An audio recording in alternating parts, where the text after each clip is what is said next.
situação no Líbano. A gente deu essa notícia no início do programa da renúncia do premier do país e de todo o governo, inclusive, de Hassan Diab. Antes dele, pelo menos 4 ministros, 9 deputados já tinham deixado seus cargos nesses últimos dias, pressionados pelos protestos que levaram dezenas de milhares de pessoas às ruas contra o governo por conta da explosão. A gente agora conversa com o professor Lejene Mirhan, especialista em Oriente Médio, sociólogo e escritor, e que nos ajuda a entender melhor todo esse cenário. Tudo bom, professor? Oi, Thalita, tudo bem? Estamos aqui de plantão, lendo os jornais árabes o tempo todo. Pois é, fiquei sabendo dessa notícia, inclusive por conta de uma postagem que você fez anunciando que essa renúncia aconteceria nos próximos momentos. E assim, parte dos libaneses que foram às ruas durante esse final de semana acusa o governo de negligência, né? E esse pedido de renúncia era um dos principais. O que a gente pode esperar que aconteça no país a partir de agora, professor? Muitas coisas vão acontecer, muitas surpresas, muitas fortes emoções, né? Se você imaginar um tabuleiro de xadrez, né, que é a geopolítica mundial, você tem as peças de vários valores, né? O peão, o bispo, a torre, né? Rainha, eu gosto muito de xadrez, é um jogo de estratégia, né? Quando o Brasil, por exemplo, foi derrotado, né, o golpe em 16 e a vitória desse que está aí em 18, a peça Brasil no tabuleiro mundial caiu, perdeu, né? O campo de lá da resistência, né, ficou mais fraco. Eu quero fazer essa comparação exatamente o que está acontecendo no Líbano nesse momento.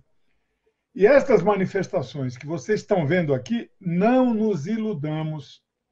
Querer desestabilizar o governo do Líbano e protestar contra, né, o Hezbollah, que é o que dá a garantia da resistência contra Israel no Líbano, é fazer o jogo objetivamente do imperialismo. Então, lembremos a Primavera Árabe, primavera entre aspas, lembremos as revoluções coloridas no leste da Europa. Você já imaginou o que significou a perda da Ucrânia para a Rússia? Né?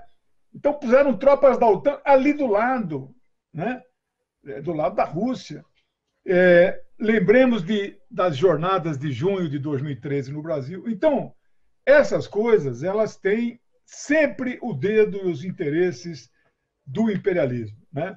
Então, eu lamento, isso que está acontecendo é uma juventude esforçada, combativa, uma parte está desempregada, etc., mas não acho que haja uma consciência anti-imperialista nesse momento, né? Por quê? Porque o governo do Hassan Diab, por mais moderado que ele seja, né, ele não é pró-imperialismo, ele não é pró-Israel, né? E derrubá-lo significa fazer o jogo de quem? O jogo do imperialismo, né? Ele acabou de fazer um discurso agora duro, contundente. Eu via trechos da tradução aqui na página do jornal Al-Mayadin, que é um jornal progressista. No Brasil não tem comparação com a linha desse jornal, né? Os nossos são de direita perto desse jornal. E ele fez um resumo, né? Ele bate duro na corrupção. É um governo que tinha 5 meses, 6 meses de vigência, né? E não conseguiu combater a corrupção. Mas a corrupção não é a principal questão, né? Aqueles que se escondem atrás da bandeira da corrupção são grandes corruptos que sabem que esta bandeira cola no imaginário popular e tem um certo respaldo. Mas esse cara não tem programa. E, na verdade, essa turma da corrupção, o programa deles é ser a favor dos Estados Unidos. O Macron, o presidente da França, esteve lá. A França colonizou o Líbano 30, 40 anos, de cabeça eu não tenho que fazer as contas. Desde o começo de 1920 até 43, 23 anos, né? O Macron esteve lá semana passada, terça-feira foi a explosão, ele esteve lá quinta. Ficou 4 horas em solo libanês, né? Teve gente libanesa, parlamentares, autoridades, que falaram assim, olha, o Líbano tem que voltar a ser da França, a ser colônia da França, porque nós aqui não conseguimos fazer nada. Olha a que ponto chega a capitulação de alguns políticos, né? Então, minha avaliação o Hezbollah saiu muito fortalecido desse momento. As apurações que estão em curso para saber se aquilo foi um ataque israelense, se foi uma sabotagem interna que cresce essa opção, todo mundo, ou muitas pessoas sabiam que ali tinha 3 milhões de quilos quase, né, de explosivo, equivalente a 700 toneladas de dinamite, né?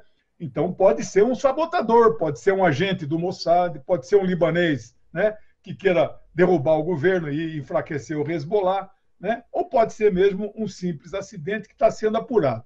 Mas se desta apuração resultar que foi um ataque israelense ou que foi uma sabotagem a partir de interesse externo, aquele Oriente Médio vai pegar fogo. Então, quem acredita, quem é religioso, orem, né, para que não seja, não exista essa possibilidade. Mas se existir, isso ali não vai ficar barato, porque se for mesmo um ataque externo, foi a maior tragédia, o maior número de pessoas que morreram de uma vez só, libaneses, né? Então, nós estamos, assim, apreensivos, evidentemente. A renúncia do ministro não significa o fim do governo, né? E aí eu conheço um pouco a coisa ali, o presidente do país já aceitou a renúncia, mas nomeou o próprio Hassan Diab, o primeiro-ministro, como uma espécie de ministro interino, zelador. Ele vai continuar gerindo a máquina do Estado, porque os funcionários públicos prestam serviço ao povo, não pode isso ser interrompido. Mas não acho que será fácil a formação do novo governo.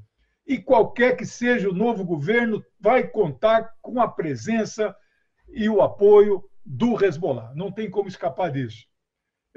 A turma que está na oposição, que é a turma amiga dos Estados Unidos, da família Hariri, né?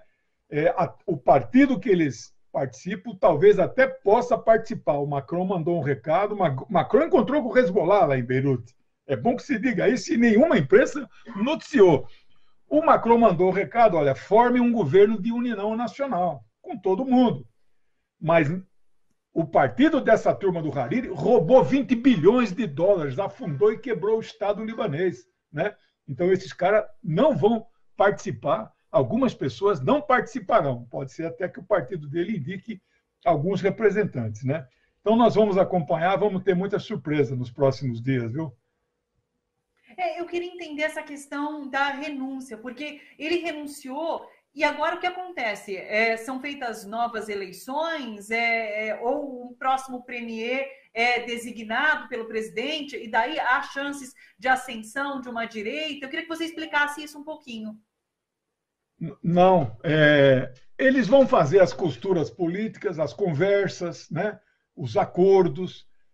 O que está claro para mim, para muitos companheiros que eu milito com eles nessa luta aí, causa palestina, causa libanesa, né?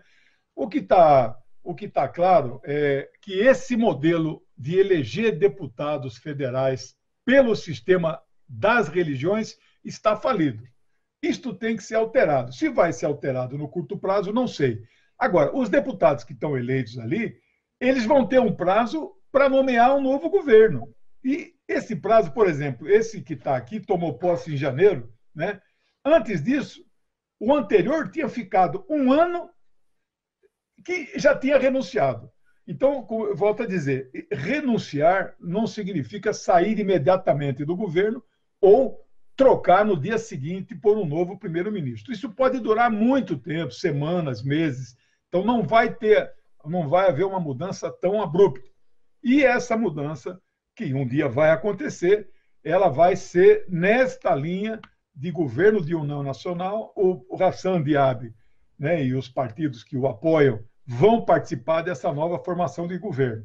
O importante ali é o Líbano, não a peça libanesa no tabuleiro de xadrez, que equivale à rainha, né, do campo da resistência, ela não pode ser perdida, né? E eu estou com uma grande esperança que não será perdida, viu? Em função da resistência do povo e do Hezbollah, que dá a garantia da soberania libanesa. continuaremos acompanhando essa questão toda envolvendo o Líbano. O professor Lejane Mihan participa todas as quartas e, quando tem notícia quente, ele entra aqui com a gente também. Muito obrigada, professor Lejane. Até quarta-feira. Obrigado, até mais. Tchau.